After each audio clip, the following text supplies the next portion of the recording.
સદગુરુ ભગવાન વાલરામ પ્રાગટ્ય શતાબ્દી મહોત્સવ અંતર્ગત કચ્છી સંત હરિદાસજી મહારાજની પ્રેરણાથી મુંબઈમાં કેડીએમસી ગ્રાઉન્ડ, છત્રપતિ શિવાજી મહારાજ ચોક, ગરડા સર્કલ, લાયન્સ ડિજિટલની સામે ડોંબિવલી પૂર્વ મધ્યે 15મી માર્ચ રવિવારે ઓધવ આવાસના નિર્માણ પ્રારંભે એક શામ ઓધવ કે નામ કાર્યક્રમ યોજાશે। હરિદાસજી મહારાજ દ્વારા અમૃતવાણી રૂપે આશીર્વાદ અને કૃપા સર્વ ભાનુ રત્નો અને ઓધવ ભક્તોને મળશે। પ્રેરણા સ્ત્રોત ગુરુવર્ય સદગુરુ મહારાજના પાવન અને પ્રેરણાદાયક સાનિધ્યમાં કલાકારો સાથે ભવ્યાતિભવ્ય ઓધવ મહારાજ તેમજ સંતવાણી યોજાશે। આ ઉપરાંત સૌને લાભ અપાવનારા ભાનુશાળી સમાજ સંગઠન શક્તિ એકતાનું પ્રતિક સામાજિક સદભાવના સેવા ધર્મના મૂર્તિમંત રૂપ જેવું સમાજોપયોગી સત્કર્મ ઓધવ આઇકોનનો શુભારંભ થશે।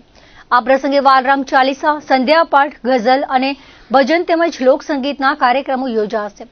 આ પ્રસંગે સમસ્ત ભારતભરમાં રહેતા સદગુરુ પ્રેમીઓને પધારવા હાર્દિક નિમંત્રણ આપવામાં આવ્યું છે।